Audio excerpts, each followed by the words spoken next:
හොඳ සබන් කැටයක් කියලා දුන්නේ. දෙපාරයි හේදුවේ. අමතන්නම්කො මං අද දෙකක්. තව මොනාරි ඕනද? එච්චරයි මුදලාලි. ඔය ටික දාලා දෙන්න. අම්මට බලා ගන්නම්කො දෙකෙන් එකක්. මොන සූත්තර සබන් කැටයක් මුදලාලි මේ දුන්නේ. දෙපාරයි කෑවේ දිය වෙනවා. අත් දෙකක් දැවිල්ලයි. ඔව් වතුර වැටුනම දිය වෙනවා හිටු කියලා. ඒක තමයි. හේදුවම සුවඳකුත් නෑ. මම මේකට ඒ වගේ ජල සබන් විකුණන්නේ මේ තියෙන මුදලාලි ප්‍රශ්නෙට උත්තරේ ඉක්මනට දිය වෙන්නෙත් නෑ. අත්වලටත් සුමුදුයි. ප්‍රතිවලට දිස්නයකුත් එනවා. වෙන සුවඳ ಜಾති ඕනෙම නෑ. වෙල්වලයිට් ඍතු සෝදන අලුත් සබන් කැටි.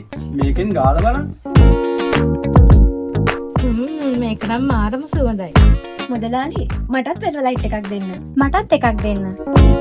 දෑතට මෘදු සිරිහසක් රෙදිවලට අලුත් දීප්තියක් අලුත්ම වෙල්වලයිට් සබන් කැටය දැන් රුපියල් 110කට ඔබේ ළඟම වෙළඳ සැලෙන් ලබා ගන්න.